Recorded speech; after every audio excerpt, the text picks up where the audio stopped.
That was epic. Welcome back to Frankly Speaking, presented by Betway. If you're going to place a bet on Betway. 19 plus, please play responsibly. I'm back from Boston and still catching my breath from a wild and unbelievable Four Nations Faceoff where over the last 2 weeks, we saw some of the best hockey ever played. And today's guest is the man who was at the center of it all, NHL Players Association Executive Director Marty Walsh. The championship game was played at TD Garden in Boston, where Walsh was a two-term mayor before joining President Biden's cabinet as U.S. Secretary of Labor. We last caught up with Walsh on Frankly Speaking in Stockholm at the Global Series in 2023, but he's been running Hockey's Players Union since earlier that year, and now nearly 2 years into the job, Walsh is making things happen with NHL Commissioner Gary Bettman. The Four Nations Faceoff, a joint partnership with the NHL, is just one of those examples. We'll talk in our conversation today about the excitement and the behind the scenes of that tournament, the push to agree to 3 years of future salary cap projections, players' wishes as the NHL and NHLPA are scheduled to soon embark on CBA negotiations, and his all-important relationship with the NHL Commissioner. Here's my conversation with NHLPA Executive Director Marty Walsh. Marty Walsh, I want to take you back to November 2023. You start your conversations with the NHLPA on joining, but you hear from players in that executive committee, they want to get back to playing international hockey. Yeah. When you had heard that, and now what you see as the result of that in this Four Nations Faceoff, fair to say that it's exceeded even your expectations? It has. I mean, we're here right before the final game, USA, Canada. You think about this tournament, and all of the games were great games. All of the players played for their country. You think of the numbers of people watching this game in Sweden and Finland. We didn't get the world yet, but there's big numbers around Europe.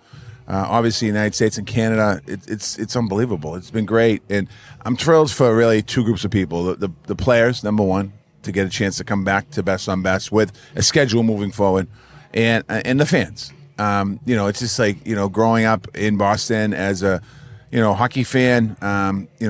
This morning I was leaving the house and thinking about 1980. I remember watching the USA Russia game. And then the championship game, the gold medal game, was actually it was on radio first, but and hearing it and then watching it later. It was on delay. It was on delay, but you could get on the radio. It was just amazing. So it does. And for Canada this week, being up in Canada, talking about the 72 team, understanding the history there, this is really, really exciting. There's no doubt, but it also comes with the reason this is successful is because of the buy-in from the players. They wanted this, but then when you get to it, the competition, the compete level, all those things, there were some people heading into this thinking, hey, we might not see that. This might be like a more like an all-star weekend. Yeah. And I was saying the whole time, with how hard it was to make this team and what's on the line, you put your country's jersey on, you're going to see NHL players deliver. Oh, my God. You think about Finland and Sweden. I mean, they're not in the final game, but they played till the last minute of every game. The Finland-Canada game the other day. I mean, people were like, oh, they had already chalked hand up as a win. Finland scores 2 quick goals, and it's like, whoa, wait a second, this isn't over. And these players are you hear them talking about the intensity of this tournament, and the intensity of the games, and they do take it serious. Representing their country, they take very serious. We have some of the greatest hockey players in the world playing over the last week and a half, and they all gave it their all. What hit you in Montreal? You're sitting in the building, it's rocking, it's loud, and you see those fights. What was that like from a hockey fan perspective? Well, go back to your hockey days. It's like you used to, growing up and watching hockey in my era. I mean, the fights were every night, but it just shows the emotion of the game. Really, it's emotion. It's a tension. It's like, and everyone displays it or puts it out in a different way. And what I thought about Montreal is really amazing is the fans are just so keyed into hockey. It's just like, I was in the Old Farm years ago watching hockey when I was a kid. But being in the Bell Center and going around to different arenas and watching games over the last 2 years has been amazing. They're so tuned into the game. Every face-off, every line change, they know exactly what's happening on the ice. They know who's on the ice against whom. So it's really amazing to get the atmosphere in there. And here at the Garden, the TD Garden, it's gonna be wild. It's gonna be wild. Well, that goes back to planning this, and you think of picking the setting for this, one on either side of the border, but picking the right place in Montreal, and then now here in Boston. Can you tell us a little bit about the support that you also received from both of the tourism companies in both of these cities that helped make this tournament happen? And when we were talking about where to go, we were thinking about where do we put it. Where does it play? It was obviously we didn't have a lot of time to plan it. Picking Boston and Montreal, there's so much history of the two franchises. There's history in the league. Montreal's the oldest team, Boston's the oldest American team. You don't realize that stuff. That's building into the hype. But quite honestly, the tourism board in Montreal was great, and the one in Boston was amazing. I mean, know a lot of those folks, and when I was mayor, we talked a lot about bringing events to the city of Boston, and tourism board Meet Boston was a big part of that, and of bringing different organizations, and the World Cup of Soccer's coming here. They were part of that.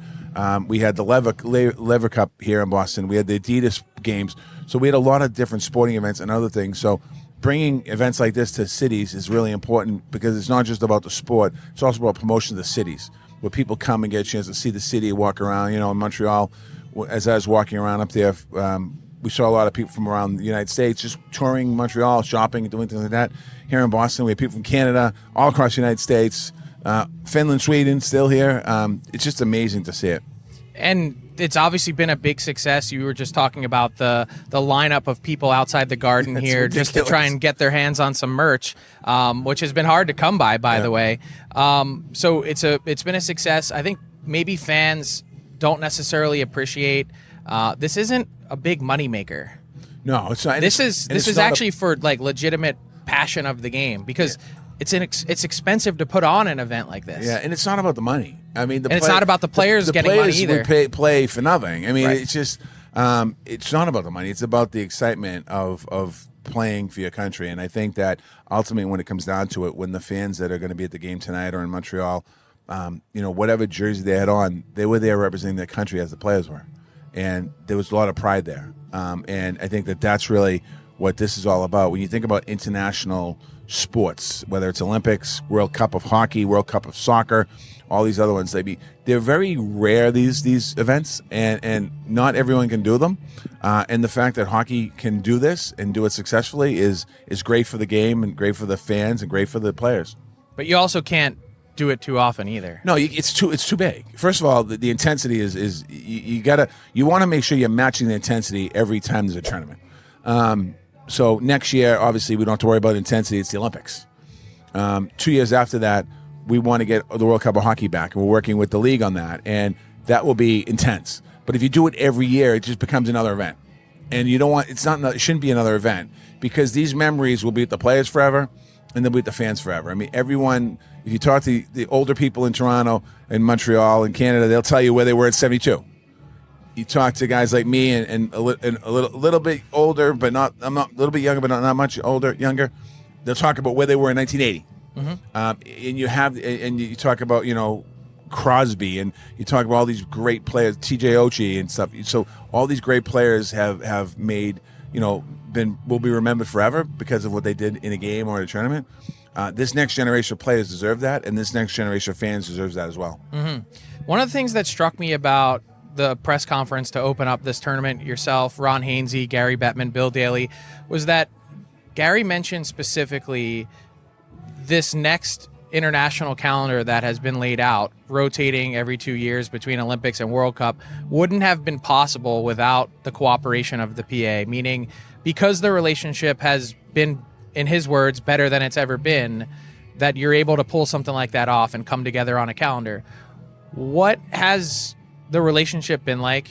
And as you've been working in labor, mayor of Boston, secretary of labor, is this relationship different than others, or is this just how you operate? This is how I operate. But when you think about a union, a lot of times people don't think about a union, any union. There's two sides of a union. There's the business side of a union, whether it's the building trades, whether it's what the service employee unions, whatever. There's a business side that you want to keep the person or the organization you're working for moving forward in a successful manner. And then there's the labor side of it. And on the business side, I've made it very clear to Gary Bettman, to my team inside the PA, we need to grow the game of hockey. And however that happens, we grow it and we work towards growing it. There's many different ways things we're doing. On the labor side, we have a good relationship as well. I mean, we're about to enter into collective bargaining at some point here in the near future. We have, issues every day that come up in the league with, conditions and work conditions and collective bargaining conditions. And, in that one, you want to have an open, transparent conversation to get to an agreement on the contract and to make sure my players are being treated right and that we represent our players right. And there can be hiccups on that side, meaning we'll have disputes and things like that. On the business side, really we can't afford to have hiccups. We need to be moving in the same direction to grow the game of hockey. And the result of it is Four Nations, at least right now. So, I understand my role and I understand our role as a union. We're going to continue to grow the game of hockey, like this tournament and other tournaments. But we're also going to represent our players. I'm going to represent them as hard as I ever can, as hard as I can, because that's what I do. Is it just a communication thing? Like, how often are you in communication? With anytime, just people that are watching it, anytime you see a labor negotiation go sideways, generally what happens, one side stops talking to the other. And, when I was the labor secretary, we had the issue with the railroads. We had the railroad companies not talking to the unions. We had the unions, in some cases, not talking to railroad companies. And there was a breakdown in communication there. You think about, the UPS almost strike. The reason why they didn't go on strike is the UPS stayed at the table with the Teamsters and they were able to work to an agreement. And there's so many other things I can talk about that I've seen over my time that a breakdown is simply a lack of communication, quite honestly. And when I say that, sometimes it's management not willing to pay what the union's looking for, what the workers need. Sometimes the workers looking for more than the manager wants to pay. But that always happens. You have to stay at the table talking about it. Mm-hmm. But the communication has also been within your own union as well, and you've recently completed your fall tour.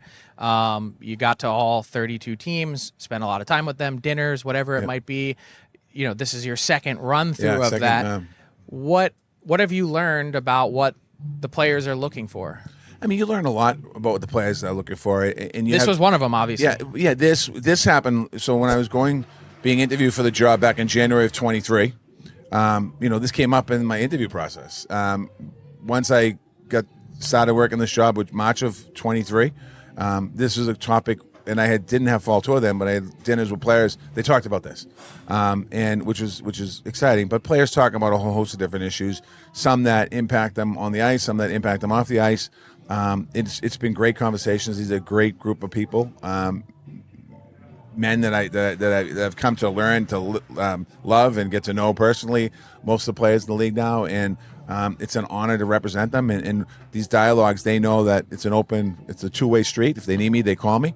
If they call Ronnie, they call the DPR. So we're in constant contact with the players. But what's great is the players actually are in constant contact with us, which makes a difference. It does.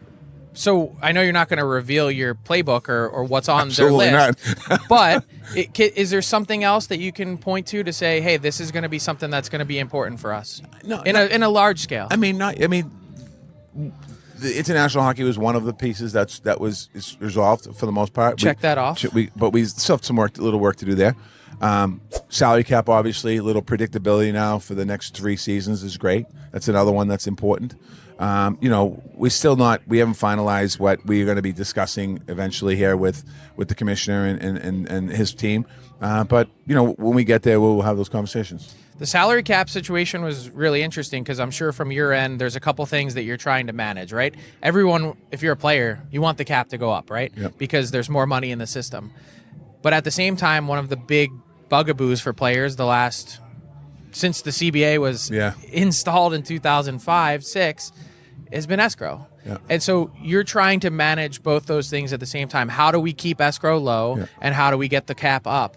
How did that process unfold for you? I think we'll change the word. You're right. Everyone tried to manage it to this point. Now it's about how do we get it so we get it right, so that we can have increases in salary cap that work for the players, and how we can reduce the number, keep escrow as low as possible for the players as well. So, it doesn't help having a player get a bump of 7.5% escrow and all of a sudden, salary cap, and all of a sudden they're paying 6.5% escrow. It doesn't work. That's not an increase. Mm-hmm. And for the fans that don't understand what this is, escrow is money that's put aside from the player's salary that pays for any underpayments that we have coming in.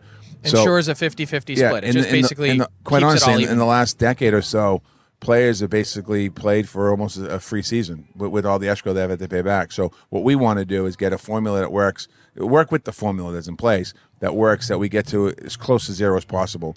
It'll take us a little bit of time to get there. COVID kind of threw a curveball at a lot of different things. Escrow was as high as up in the double digits for a long time. So we're heading towards that. We want to make sure we get the formula right.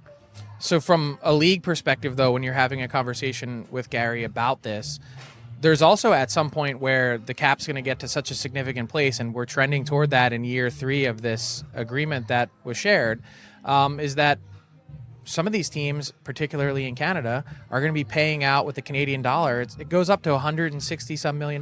But it only goes up if the revenue's there.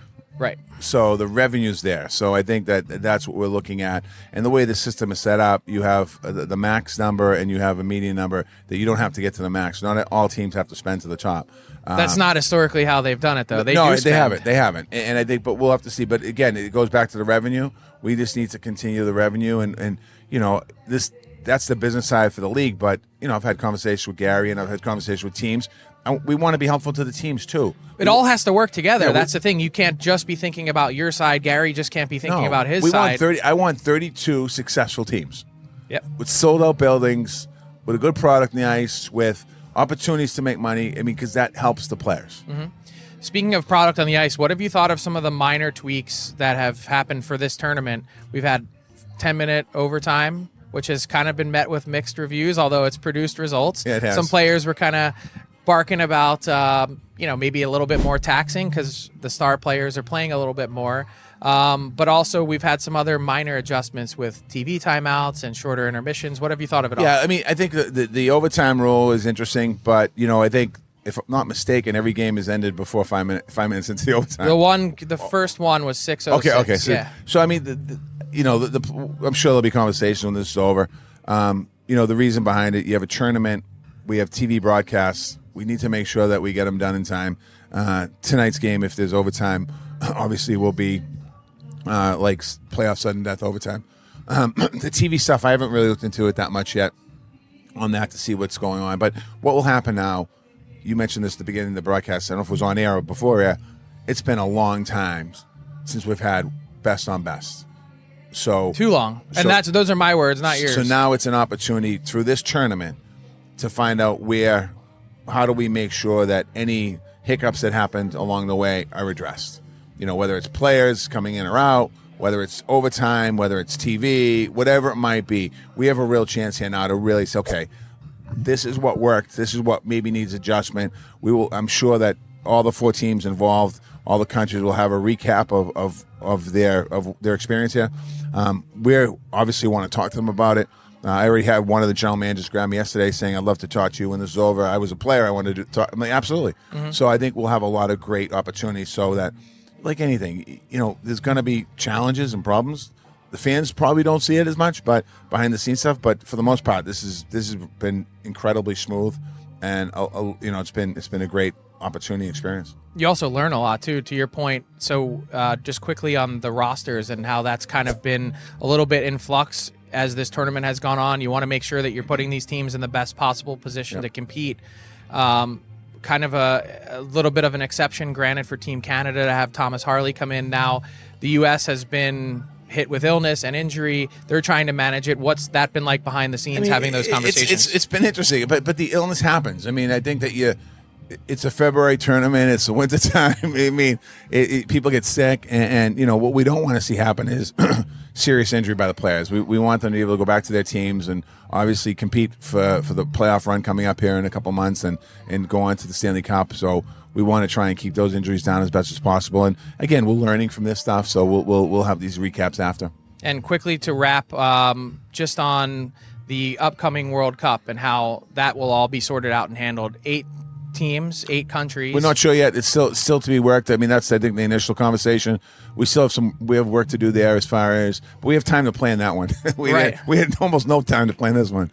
So we will start to think about how that's going to be moving forward. I think as we get more details, we'll be putting it out to people. But I think as Gary Bettman said the other day, the intention is to have host cities bid on it in the United States and Europe. So we'll have that going on. We'll have exciting opportunity. We still have to have some more conversations with IIHF to try and resolve all that if we can, because it's obviously some countries don't have enough NHL players to fill out a full roster. So, there'll be lots of conversations. And I think anybody that got a taste of Four Nations can just imagine what a full World Cup will be. And I think any federation or any host city or anybody should be looking at what happened here and say, "Oh, I want to be part of that." Right. The other day in Finland, I think the numbers might be off, but there's 5 million people in Finland, 1.6 million watching on TV. So when you think about that, that doesn't happen. I think it was the second highest viewed sporting event in the history of Finland. World Cup soccer might have been number one, but that's a taste. Now think about that in other countries that are going to be. I know my family was watching the games in Ireland, so they're watching. And hockey's in Ireland, so you might not be a world hockey leader, but there's hockey all across the world. Which makes pulling this tournament off in short order that much more impressive. So congratulations, Marty. The NHL and NHLPA turned in a great event with the Four Nations, and looking forward to seeing the next iterations of it. Thanks so much for joining me. All right, Frank. Thank you, bud. Big thank you to Marty Walsh for making time for me in a crazy couple weeks, especially in Boston on the day of the championship game. And huge thanks as well to Jonathan Weatherden and Ryan Parker from the NHLPA for making it all happen, as well as Banners Tap and Kitchen for hosting us right next to TD Garden. That is an unbelievable spot to catch a game. Everyone's curious to see how this plays out, these CBA negotiations between the NHL and NHLPA. And interestingly enough, right before the tournament started, there was a joint press conference, which also included Ron Hainsey, who is Walsh's special assistant, and NHL Deputy Commissioner Bill Daly. And basically they said, we haven't set a date to start negotiations yet, but if things go according to plan, you won't even know that they're happening. The fact that they're so far ahead of this CBA expiration in 2026 gives you a good sense of the relationship and how strong it's been to this point. And I'll be curious to see, as Walsh alluded to, how that might be tested. Not everyone agrees on everything. There will certainly be a list of bullet points that the NHL would like to see changed from their end in this system. There is no such thing as a perfect CBA, and the NHLPA, of course, will have their wish list. We don't know quite what that is yet, but it's going to be really interesting to see how the financial element of all this unfolds, because yes, with the salary cap rising, that's great because that means revenues have been rising. Usually we're chasing revenue, and this time it's not the other way around because of the system and the lag formula that's in place. That said, it's going to be interesting to see the health business-wise for some smaller market teams.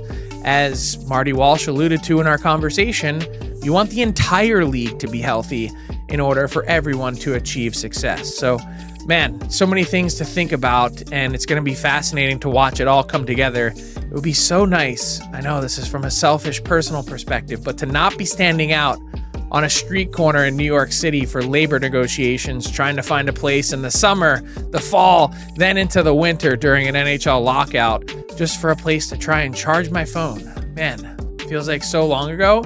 Hope I never have to do that again. And I know hockey fans, players, owners, and both the NHL and NHLPA are hoping the same.